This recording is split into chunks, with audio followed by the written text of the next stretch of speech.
Good evening, everyone. My name is Tara Villalobos, and I am humbled and honored to serve here in Hartford Joint 1 as your superintendent. Thank you so much for joining us for this evening's annual meeting. The annual meeting of the School District of Hartford Joint 1 will be called to order. If you could all please rise and state the Pledge of Allegiance with me.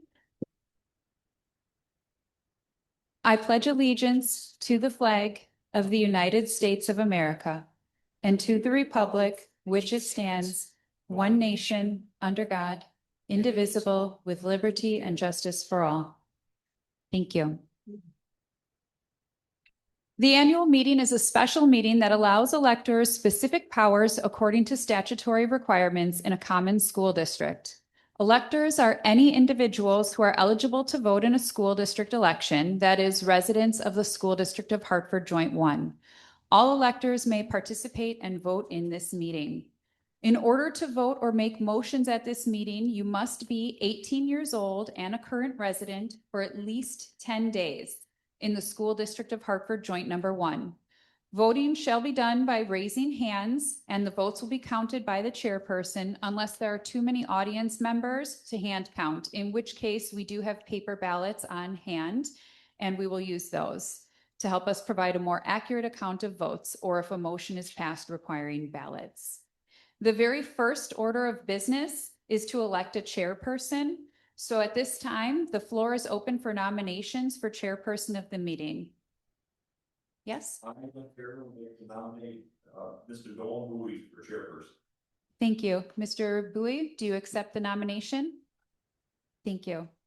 Are there any other nominations? Are there any other nominations? Okay. Seeing none, then we will raise hands at this point in time. All those in favor of Dr. Bowie acting as this year's Chairperson.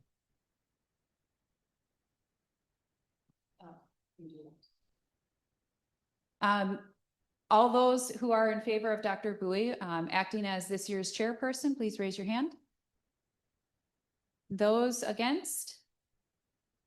Okay, Dr. Bowie, at this point, I would like to call you up to handle the rest of the school business.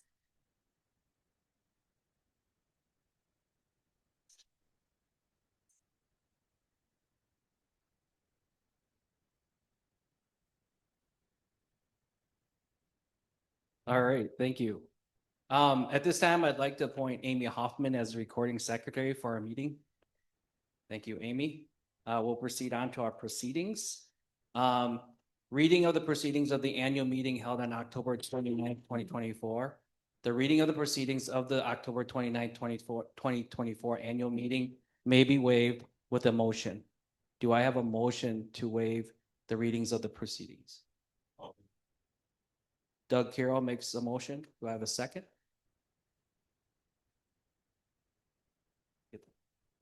Louise.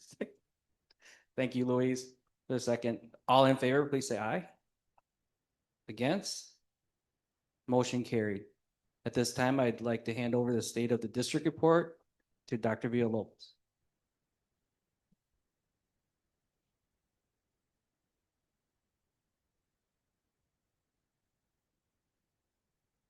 Thank you, Dr. Bowie.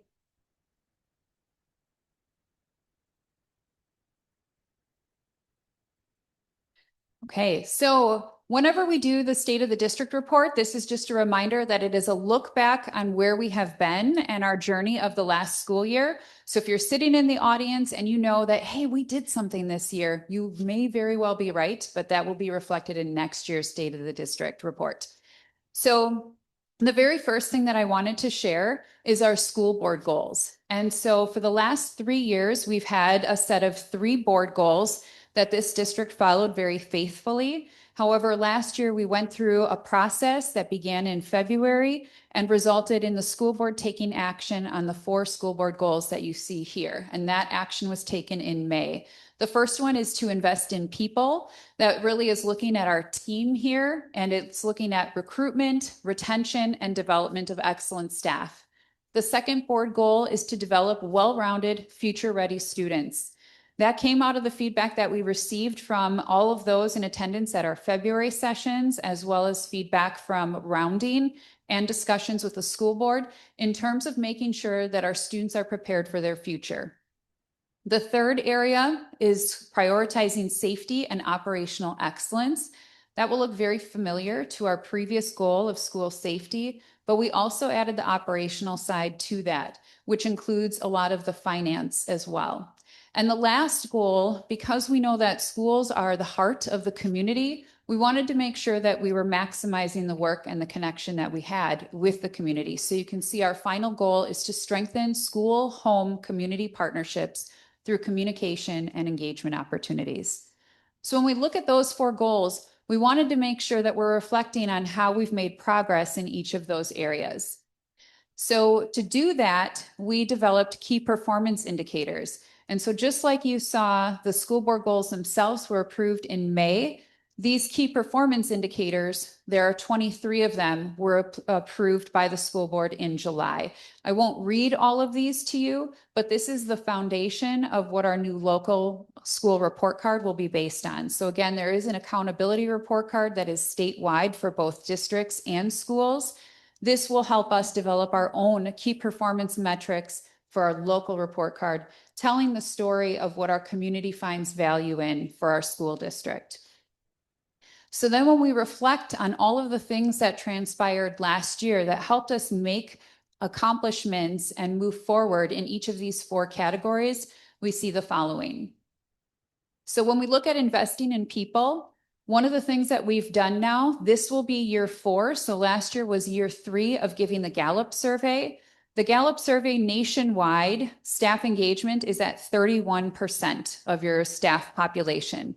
For Hartford Joint 1, 49%. 49% engagement. So that is, it doesn't sound like a lot when you just say 49%, but when you look at that compared to the national average, it's a huge step up. So that's fantastic. Rounding goes off of Gallup. So every year, since 2 years ago, we started doing rounding. And what that is we meet with all of our team members as administrators to ask them specific questions about how things are going here at Hartford Joint 1. We're also asking them specifically to help us understand how we can do better in the 2 lowest areas on our Gallup survey.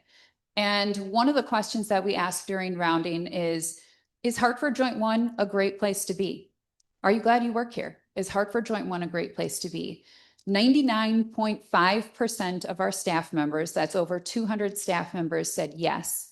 We only had 1 that said no. So out of all of those individuals that participated in the rounding, 99.5% said this was a great place to be. So that's something to celebrate. The next 4 areas that I wanted to address all revolve around collaboration. It's collaboration here in the district, collaboration with our neighboring school districts, and collaboration with agencies around the community. So the very first thing, last year, we added 3 new positions. Those were our instructional coaches. That has been to help us roll out Act 20. That has been to help us ensure consistency in learning and teaching across the school district for all 3 buildings. And that has been a huge success, something that we've gotten great feedback from our teachers and staff from, as well as our administrators and our directors. We also started learning walks at Central Middle School.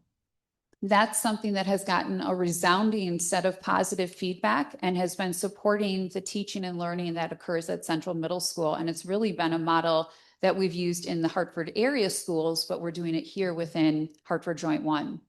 That leads into the next one, peer review mentor grant visits. That is an opportunity for not only teachers from around the Hartford area community, so that's Holy Hill area, Erin, Herman Neosha Rubicon, and the high school to come and visit us, and us to in turn go and visit their schools and see what practices their teachers have in place. So that has been a huge success. And then last year we started a youth apprenticeship. And so we had a partnership with the high school that helped bring 2 high school students to us, one at Rossman Elementary and one at Lincoln Elementary. And this year, you'll have to wait how we did, but it's good news in next year's report, but we are growing our youth apprenticeship program. The next thing is all of those things listed above lead to strong positive relationships between students and staff. And that's something that has been not only felt in the buildings, but also something that when we talk to our middle school students, they have noticed as well. Something that is very popular at the elementary level, but it's really nice to hear at the middle school level too, when people feel that staff are really there and have that positive connection with students. And then professional learning. One of the things that I shared during my interview here was that I have extremely high expectations for our team. And I have high expectations for myself, but I don't set those expectations and then just say, good luck getting there. I want to make sure that everyone is prepared. And so I think that our director of curriculum and our administration has done a really nice job making sure that we've laid a foundation of support for our teaching staff as well as our support staff. Two of the things that we listed here are CISA. We're involved in several networks. We also have several instructional coaches, our speech therapists, counselors, librarian. They all have opportunities to network with other people up at CISA 6, which is our cooperative educational service agency. And then Danielle Dickey. We know at the elementary level, we've been focused a lot on Act 20. Danielle Dickey has really been an answer for us at the middle school level in terms of literacy. And we also started unveiling differentiation through Danielle Dickey's teaching last year and into this year. When we look at developing well-rounded future-ready students, Ames Web was introduced last year along with Act 20. And so we were very proud that not only did we introduce that, but we also held our data meetings. I will say that that's one of the things I was very proud to talk about is that even though Ames Web is something that is required of all school districts in the state of Wisconsin, I felt very proud to be from Hartford Joint 1 because our team seemed very ahead of the game and ahead of the curve in terms of setting things up and moving things forward with Ames Web. Ames is fully implemented like we talked about. The transition to sixth grade at Central Middle School was something that we had heard from parents on our very first family survey could be improved. And so the team of administrators at the middle school and then also at the elementary worked really hard together to make sure that there were valuable, meaningful opportunities for our students and their families to get connected to Central Middle School for the first day of school at Central Middle School. We brought sports back and clubs back. Again, because we're looking at last year, specifically referring to cross country and track. And so while we did have, or we do have some community agencies or clubs that utilize our facility spaces, these are the first two athletic teams that we've brought back in approximately 20 years. So very exciting. And that was one of the school board's priorities. When I came on board here, it was 4K, it was sixth grade camp, and it was extracurriculars or co-curriculars. Student-centered decision-making is occurring, and that's something that used to be a standalone board goal. However, we felt like that really is encompassed within this developing well-rounded future-ready students that we're always keeping students at the forefront of our decisions that we're making. Student gallery walk at Central Middle School occurred. That was an opportunity for our middle school students to display their work and their academic work and be recognized for their achievement. District-wide implementation of character education. So that was purposeful people at the elementary level. It was Character Strong and another character program at the middle school level. And we also started introducing the intervention curriculum as well. And then we've updated our AGR, which is our Achievement Gap Reduction grant. We updated those goals. So it was the first time in 5 years that those have been updated. And Katie will actually be talking about those later this evening in the regular board meeting. When we look at prioritizing safety and operational excellence, not to forget all of the things that occur to make our staff and our students comfortable, along with visitors being comfortable. There are a lot of things that happen behind the scenes. And so we wanted to make sure that we gave credit to all of those people and all of the systems that are in place that make it possible for us to keep our doors open. So the very first one is the HVAC systems being fully operational in all 3 buildings. We have our our streaming being taped right now so that way people can watch this tomorrow. And so our tech department is also involved heavily, and they replaced Wi-Fi district-wide last year. As you know, we passed a referendum with a 66% passage rate, which is incredibly high, and we're very grateful to the community for their support. Our construction, you have to know, I worded this going well, went well, complete, who knows? But because it's a look back, I did end up staying with going well. Construction is going well. It went well. We're really excited. We have more information about our final ribbon cutting coming up in the next meeting. Last December, gaggle therapy was approved by our school board. And so again, when we talk about kids being able to learn on the previous slide, when we look at this slide, prioritizing safety and well-being, we know that kids can't be at their best to learn if they are not mentally well. And so having an opportunity to talk to someone anonymously and get support 24 hours a day, 7 days a week was a really nice find for the district and something that was utilized immediately. I already talked about the development and approval of the new board goals. And then every year, Mr. Majerus runs a safety meeting. Mr. Hanlon is also heavily involved in our safety operations. And so last year, some of the recommendations that came out of that were to move to the SRP and SRM safety mechanisms. So it's a part of ALICE, which is something that we already do. And then when we look at strengthening home, school, community partnerships, we have a lot of things listed, and this is not comprehensive. I made sure that we narrowed it down to what fit on one slide that you could still read while it was up here. So we had Read Across America Day, which brought in a lot of diverse community readers, Veterans Day programs with Coffee with the Veterans and Reading with the Veterans. We had our multicultural fair for the second year in a row. We had all 3 of our family nights last year as scavenger hunts. We held a community fair, which brought in agencies around the community. We had, for the first time ever, a Hartford area schools tailgate party for team members and their families. That was hosted at Lincoln Elementary, and I'm very thankful it was last year because this year that would not have worked out so well. But it was a huge success, and just you could see all of the community pride with everyone there. We had our art show, and my first year here, our art show moved over to the library, and we weren't sure how that was going to go, and it was such a huge success that we intentionally requested that the art show be at the library last year, and it will also be there again this year. We had a combined concert for our middle school and high school students. So when we're talking about getting our students ready for that next level of learning and involvement, this was a fantastic way for families to see it in action. Rossman held a magic night, magic and comedy. Dr. Bowie was tied up at one point of it. It was great for everyone who was there to watch and see and laugh together.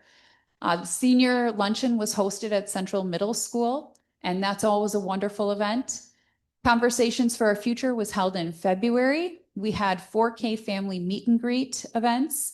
We had our groundbreaking in May over at Lincoln School, but for all 3 buildings. And then we also participated in several job fairs, some of them nearby, some of them a lot further away. And we were able to really let people know about our school district and why they would want to work here for Hartford Joint 1, what the perks are of that. So you can see that there were a lot of things that we did in the past, and we are very excited to continue our work together. And with that, I'll turn it back over to Dr. Bowie.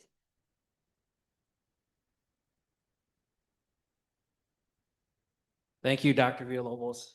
This time I'm going to hand it over to Adam Majerus for the treasurer's report and the audit summary.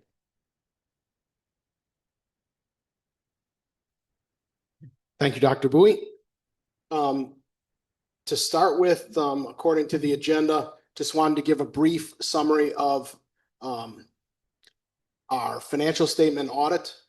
Our financial year runs from July 1st to June 30th. And so our audit, most recent audit that's completed was as of 6/30/2024.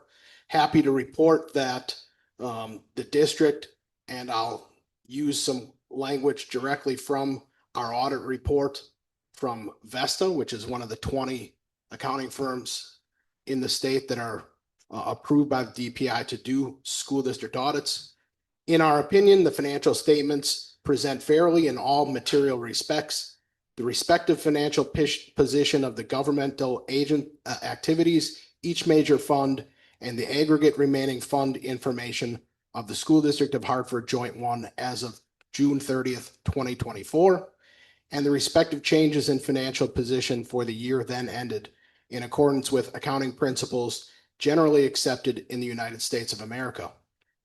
They went on to say that in accordance with relevant ethical requirements relating to our audit, we believe that the audit evidence we have obtained is sufficient and appropriate to provide a basis for our audit opinions. So that's deemed an unqualified opinion, the best opinion that we can get presented for our information. We work well with Vesta in getting their information and having them complete their information so that they can file our financial statements by the December 15th deadline. And again, happy to report that that all went very well for this upcoming year. We are on pace to do that again. We're just wrapping up some final field work and some open items that they need to finish, and then they'll be able to wrap up their audit for this year, and we can present that to the school board in December or January. In terms of our annual meeting, proposed budget and other additional financial information.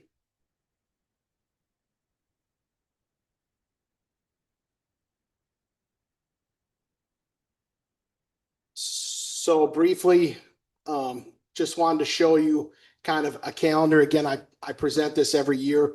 It's really an annual process that we go through.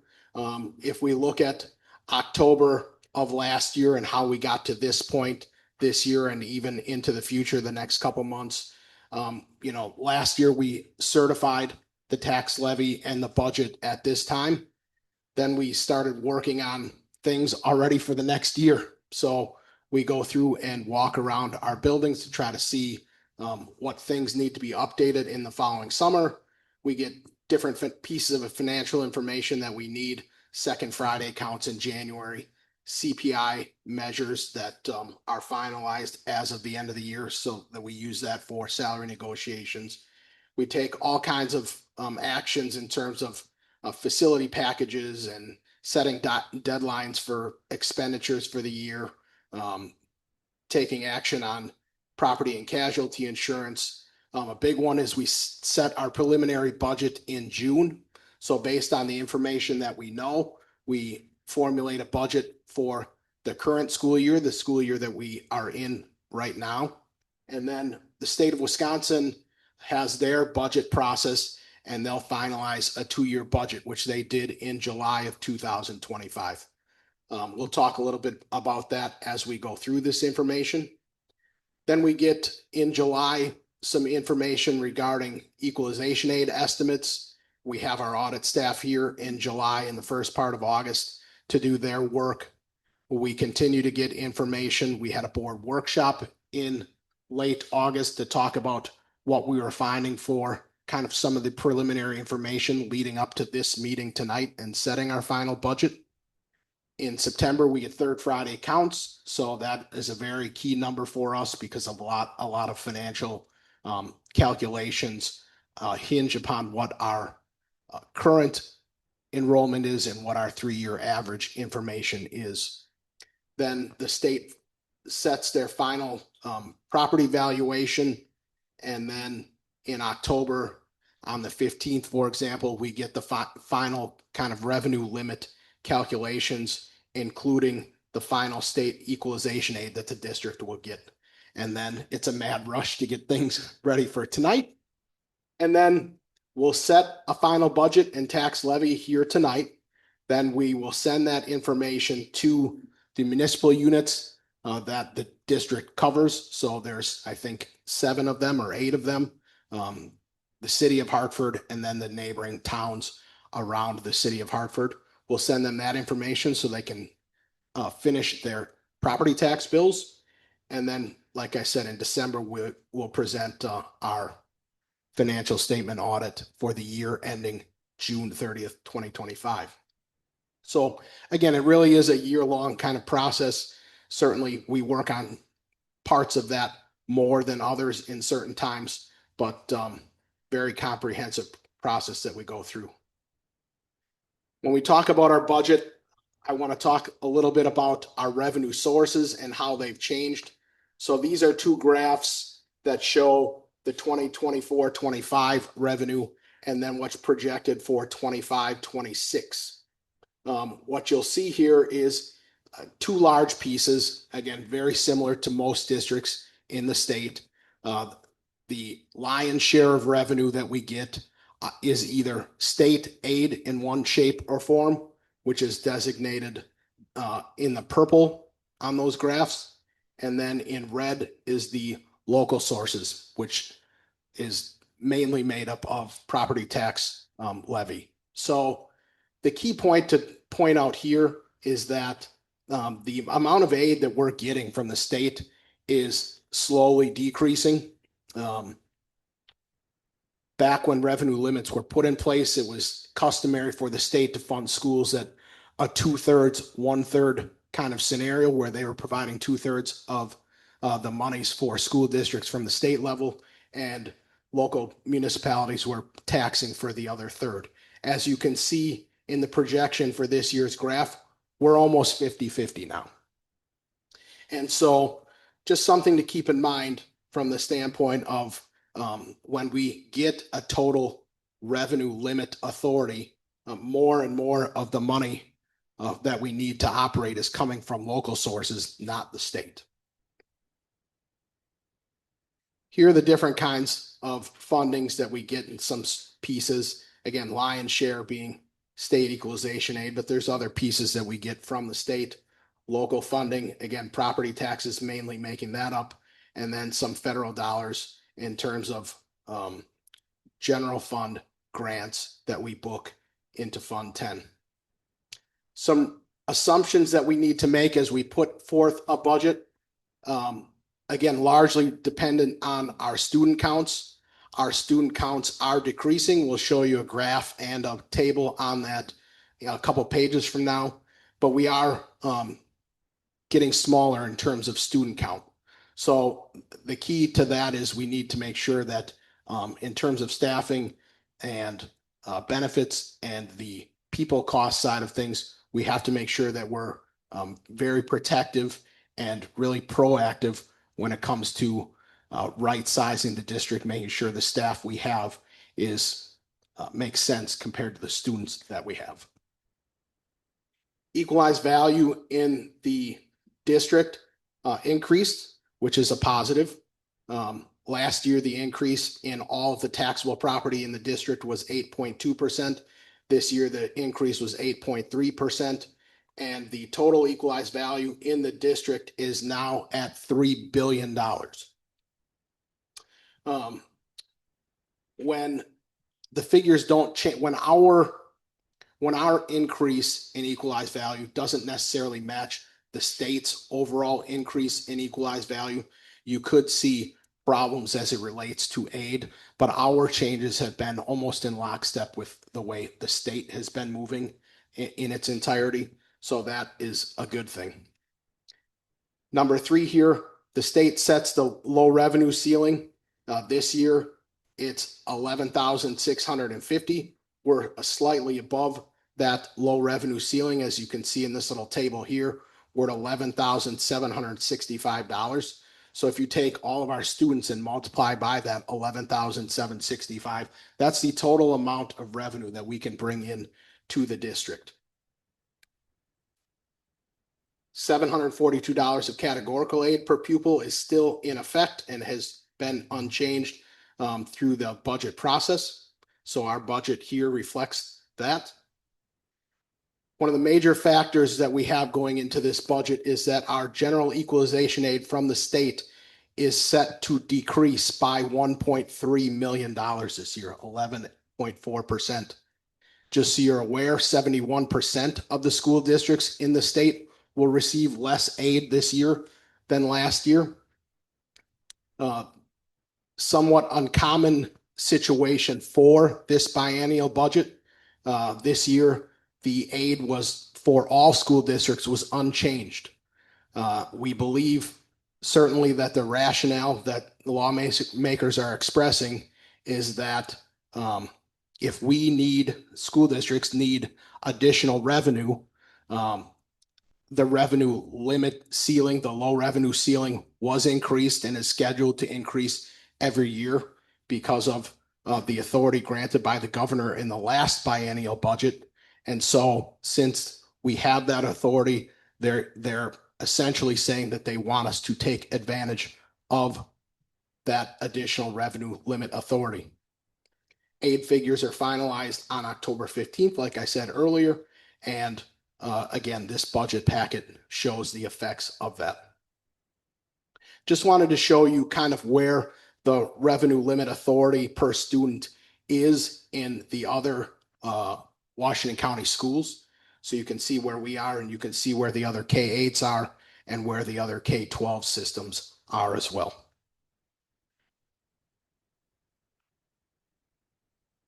This graph shows us the average student membership over the last 11 years. And you can see here that we have gotten smaller in terms of overall student membership.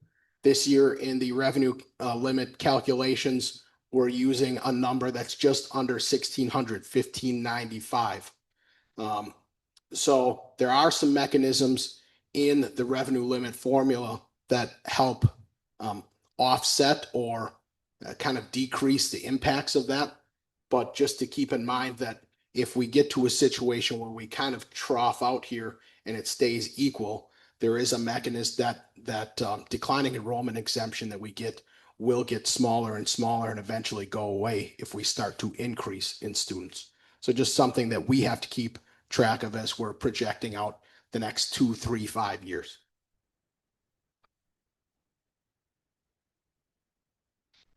This is a breakdown of our expenses.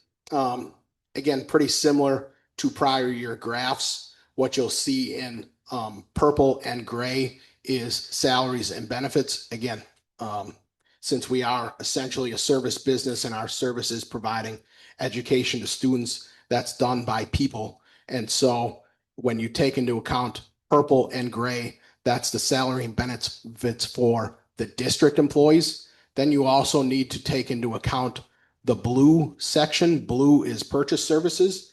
Again, services that we get from other organizations such as our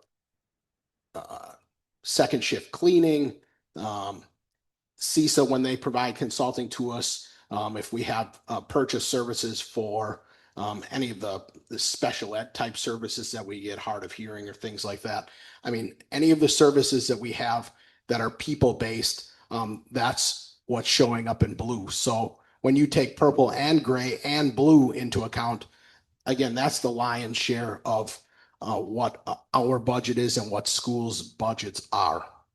The other sections are non-capital expenditures. Capital expenses are pink. Green is debt retirement, insurance, and other, which those are small categories. A couple of key points here. We talked about salaries. Salary increases follow the CPI measure. This last year, CPI was set at 2.95. So the district offered 2.95% salary increases for all employees. Health insurance premiums are recommended to increase 5.54%, which we'll talk about in our regular meeting tonight. Transportation costs, we just started a new 3-year contract with Brightway. We signed a 3-year deal with them so that we could get in congruence with the end date of the high school's contract so that we can negotiate our contracts together, whether it's with Brightway or with a new provider.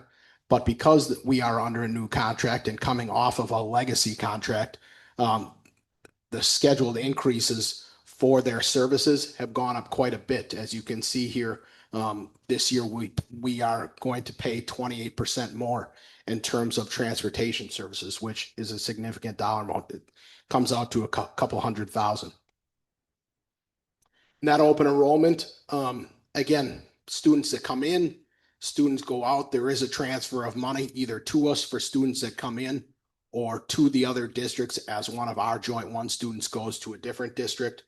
The reason why this is a significant point to share with you is that there was a large increase in terms of what needs to transfer with those type of students. As you can see, the amount went from 8,900 to over $10,000, and that's a 13% increase. That came out of the biennial budget process this year. The amount is always supposed to go up a little bit, and then legislators bumped that amount another $500 on top of that. So those kind of things, again, when they come out in July, not necessarily as easy for us to deal with and plan for. So it is going to cost us another $287,000 because we are a net open enrollment out district. Levies for Fund 38 and 39 are slightly higher this year than the prior year. That was a planned effort in coordination with our 2024 bond defeasance, the new referendum debt that we approved last November, and the existing schedule of our previously issued debt. If there is a general fund surplus, which currently there is a small surplus budgeted, those dollars would be contributed to the Long-Term Capital Improvement Trust, Fund 46. We make contributions to that because it maximizes the state aid that we get the following year. So it is a smaller surplus than we planned the last few years because of these revenue reductions and other things that are happening. But happy to report that we are still planning for a small surplus in the overall Fund 10 budget. So these are going to be the proposed tax levies for the different funds. This is the 2024-25 column, and this is the current year column. So the general fund, Fund 10, is scheduled to go up about $1.3 million in terms of the tax levy. And that number should sound familiar to you. Again, it's mainly to offset the loss in aid from the state that we're getting. Non-referendum debt, that payment is generally the same. This is the last year of non-referendum debt that we'll have, so that amount will be zero unless the district would do something, which we are not planning to do. Referendum debt, again, those are planned amounts from both last year and this year with our new kind of debt profile. And then the community service fund, which pays for our community services like the school resource officer and the portion of the salary that's from the assistant principals and dean of students, in which they're doing community outreach kind of activities. The highlight here then, the district mill rate will increase from 3.75 per thousand last year to 3.98 per thousand this year. And again, mainly due to the loss in aid. If you want to see that graphically or in a table, you can see what our mill rate has done the last 10 years. And if actually you go back a few more years before that, that graph would continue like this. So we've been on a decline the last 12 years. This is the first time in 13 years that we're projecting a tax mill rate increase. Again, not that we are necessarily happy with that. We understand that people want lower taxes, but with the conditions that we're facing, the fixed costs that we have, this is the outcome that we are recommending to the community and to the school board. Some other notes that we've included for you in prior years. I won't go through all of these necessarily, but certainly some things to consider. We do have a 3 to 5 year budget projection, and we watch that very closely. One thing that impacts that is, again, students that don't go to school here, either through the voucher program or in private schools. We end up not only budgeting for some of the dollars that get funneled to those districts, but we're also, as the public school in this area, responsible for covering the costs of some of their activities. Transportation is the biggest, most expensive one, but there's other things as well that we cover for private schools in our area. So just something to keep in mind, that some of those dollars annually go through our budget. So here is a copy of the budget in terms of the funds. Again, this was published in the newspaper a couple of weeks ago, provided the school board members. What I can tell you is, first of all, we're budgeting. We're presenting a balanced budget to you, so no increase or decrease in our general fund balance. We will have, if everything goes to plan here, $24.7 million in revenues. Here's the listing of expenses. Again, they're big categories, so I get that there's not a ton of detail here, but to not only look across the columns here, but to go down some of the points. Again, this business administration, for example, that's going to pick up things like transportation of students. So that's going to be the lion's share of why this amount is changing the way it is. Salary increases up in the differentiated curriculum. Again, that's largely people. There are some materials, of course, and things that we buy, but most of this amount is teachers and staff. The other administrative staff tend to fall in these support sources, depending on which area that we're talking about. Again, pupil services or general administration, which covers Tara and some other people in there. School building administration is the principals, assistant principals, etc. And their administration costs, not only salaries, but everything that would fall under actual building administration. Business administration is basically everything else besides the instructional staff and those things, insurances, etc. When we talk about interfund transfers here, this $2.5 million number, 2.5 million is what's scheduled to be transferred to special ed, Fund 27 fund. Again, that fund by law has to equal, and anything in terms of revenue shortages in that fund have to be covered by Fund 10. So we are planning to transfer $2.5 million to make that fund equal. The remaining 84,000 is what is planned to go to Fund 46 at this time. Instructional service payments. The large majority of this is the payment for open enrollment students out.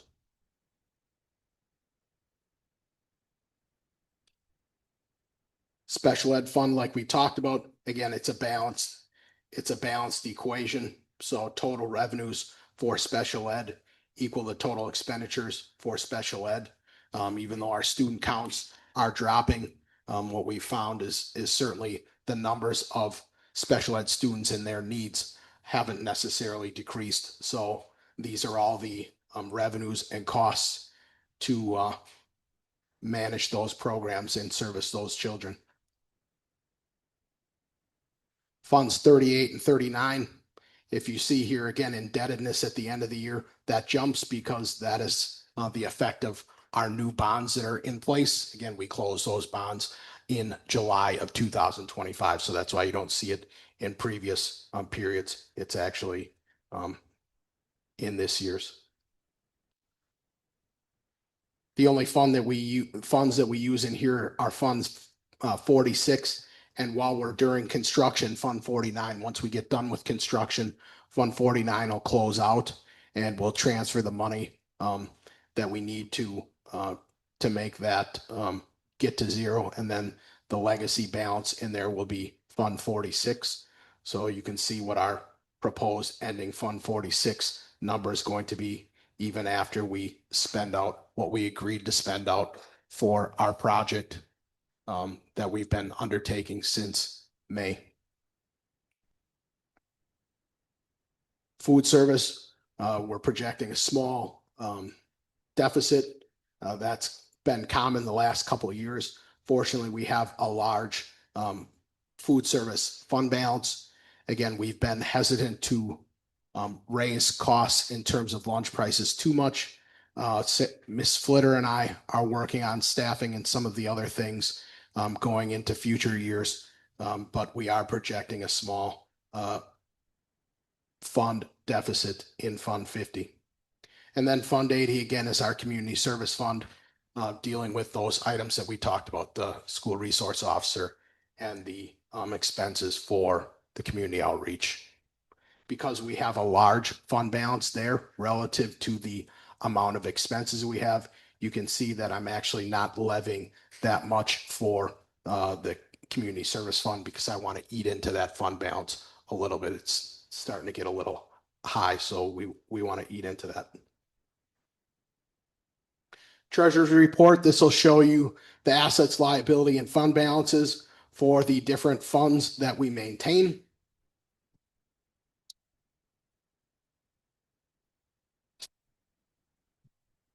This is happening again because of our construction project. So that's why this was zero before some minor spending, and then there'll be some more spending this year. So this is the change number year to year. We have to provide the community information from our energy efficiency exemption and the bonds that we issued 8 years ago. And so this provides information as to what the resolution was at that time, what the anticipated savings were going to be, what the actual savings are, and where those projects are happening. So this gets reported every year in this book. And then a short little summary of Fund 80. Again, overall, we're happy that we're presenting a balanced budget. Again, while we aren't necessarily thrilled with the mill rate situation that we are in, I do think it's a manageable number for community members. The increase is scheduled to be 6.1%. And if you consider, again, the fact that we've gone down several dollars in terms of mill rate over the last 13 years, the fact that we now find ourselves having to levy another 24 cents in mill rate from higher than last year, we find that it's a reasonable and necessary situation.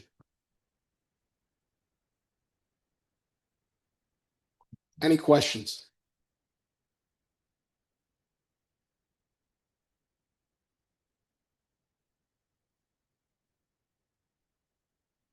Thank you. Dr. Bowie?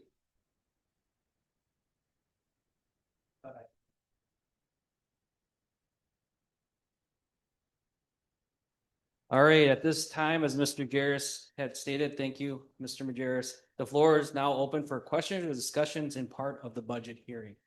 Any questions for Mr. Majerus? No questions. Thank you, Adam. Next order of business is the adoption of resolutions. I will call out a motion to approve the resolutions one at a time. Any resident making a motion or seconding should state their name for the recording secretary. These are voted on the voice vote unless the elector requests a division of a house vote on ballots. And then the chairperson should order it. Okay. Resolution number 1, adoption of the tax levy. Motion to adopt resolution number 1, be it resolved by the electors of the school district of Hartford Joint 1 pursuant to section 120, subsection 10, paragraph 8 of the Wisconsin statutes, that the tax levy for 2025-2026 school year shall be set at $10,610,672 for the general fund 10, $257,550 for the non-referendum debt service fund 38, $1,070,000 for the referendum debt service fund 39, and $100,000 for the community service fund 80, for a combined fund total levy of $12,038,222. Do I have a motion? Stevens, motion to adopt resolution number 1. I have a motion from Mr. Stevens. Do I have a second? Sure. Any discussion? All in favor, please say aye. Aye. Against, nay. Ayes have it. Moving on to resolution number 2, authorization for short-term borrowing. Motion to adopt resolution number 2, be it resolved by the electors of the school district of Hartford Joint 1 that the school board of said District B and is hereby authorized to borrow money for immediate expenses of maintaining the schools of the district under section 67, subsection 12, paragraph 8 and 8A of the statutes. Do I have a motion for resolution number 2? Please run to motion to adopt resolution number 2. Ms. Strunk has a motion. Do I have a second? Doug Carroll, second. Any discussion? No discussion. All in favor, please say aye. Aye. Against, nay. All in favor? So resolution number 3, authorizations for salaries of board members. Motion to adopt resolution number 3. Be it resolved by the electors of the school district of Hartford Joint 1 pursuant to section 120, subsection 10, paragraph 14 of the Wisconsin statute that the school board be and is hereby authorized to set the annual salaries for the members of the Board of Education at $3,315 for the president, $2,535 for other officers and directors. Do I have a motion for resolution number 3? Adam Majerus, I make that motion. Thank you, Adam. Do I have a second? Thank you, Joe. Any discussion? No discussion. All in favor, please say aye. Aye. Against, nay? One nay, was that you, Barb? Okay, thank you. Ayes have it. Resolution number 4, authorization for prosecution or defense of any legal action. Motion to adopt resolution number 4. Be it resolved by the electors of the school district of Hartford Joint 1 that the school board be and is hereby authorized to provide for the prosecution or defense of any legal action for proceeding in which the district is or may be interested. Do I have a motion for resolution number 4? Ian, I'll make motion second. Or motion to adopt resolution. Thank you, Ian. Do I have a second? Thank you, Jamie. Any discussion? No discussion. All in favor, please say aye. Aye. Against, nay. Ayes have it. Resolution number 5, authorization to allow the school board to set the date and time for the next annual meeting. Motion to adopt resolution number 5, be it resolved by the electors of the school district of Hartford Joint 1 pursuant to section 120, subsection 8, paragraph 1A of the Wisconsin statutes that the school board of said district be and is hereby authorized to set the date and time of the next annual meeting. Do I have a motion? Ian, I'll make motion to adopt resolution number 5. Thank you, Mr. Grombeck. Do you have a second? Thank you, Ms. Wilk. Any discussion? If there's no discussion, all in favor, please say aye. Aye. Against, nay. Ayes have it. There being no other business, the chairperson, I call for the motion to adjourn the meeting. Do I have a motion? There's a second.